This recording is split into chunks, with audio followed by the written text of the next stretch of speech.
নবীজির একদল সাহাবী এক জায়গায় গেছে যুদ্ধে, জেহাদে। যাওয়ার পর তাদের খানা শেষ হয়ে গেছে।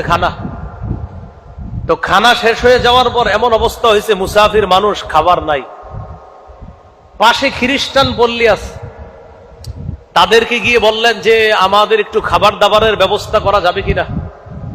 খ্রিস্টানরা সরাসরি না করে দিল, না, আমরা তোমাদের কোনো খাবার দাবারের ব্যবস্থাপনা করতে পারবো না। ইতিমধ্যে তাদের নেতা যিনি, ওই নেতাকে বিচ্ছু কামড় দিচ্ছে। বিচ্ছু কামড় দেওয়ার পর সমস্ত ডাক্তার কবিরাজ আনে, কাজ হয় না। তারা পরামর্শ করলো, পাশে একদল মুসলমান আছে, তাদের মাঝে কেউ যদি ঝাড়ফুঁক করে, এই ঝাড়ফুঁক কেউ করতে পারলে তাকে আমরা নিয়ে আসি, দেখি ঝাড়ফুঁক করার পর কোনো কাজ হয় কিনা। মুসলমানদের সদস্য সংখ্যা ছিল মোটামুটি অনেক।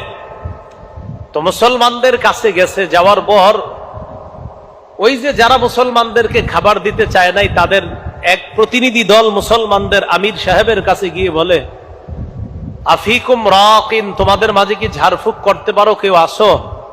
মুসলমানদের আমির সাহেব যিনি, তিনি বললেন, হ্যাঁ আসি তো, কেন? আমাদের নেতাকে বিচ্ছু কামড় দিছে, একটু আসো, ঝাড়ফুঁক করবা। আমির সাহেব বললেন, না, করব না।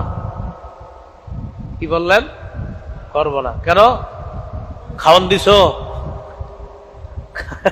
খাবারের ব্যবস্থা করছিলা? না। তো ঝাড়ফুঁক করবো কি লেগে? তারা বলল, যদি ঝাড়ফুঁক করো, আমাদের নেতা যদি ভালো হয়ে যায়, 30টা বকরি দিব। কয়টা বকরি? 30। এখন খানা দিতে চায় না আগে, এখন কয়টা বকরি দিবে? আমির সাহেব গেছে, যাওয়ার পর কি জানি পড়ছে, পইরা নেতারে ফু দিছে। আল্লাহর কি কুদরত, নেতা ভালো হয়ে গেছে। বকরি পাইছে, পাওয়ার পর সাহাবায়ে কেরাম চিন্তিত হয়ে গেলেন, ঝাড়ফুঁক কইরা বকরি পাইলাম, এখন খাওয়া যায় যাচ্ছে কিনা এই মাসালা তো জানি না, চলো নবীজির কাছে যাই। সাহাবীরা নবীজির কাছে গেলেন, ইয়া রাসূলুল্লাহ, ঝাড়ফুঁক করলাম, বকরিও পাইলাম, তারা খাওয়ান দিতে চায় নাই, পরে আমি শর্ত দিয়া ফু দিছি, পরে খাওয়ান দিছে, মানে বকরি দিছি। হুজুর, এই বকরি খাওয়া যায়? নবীজি বললেন, তোমরাও খাও, আমার জন্য রাখো।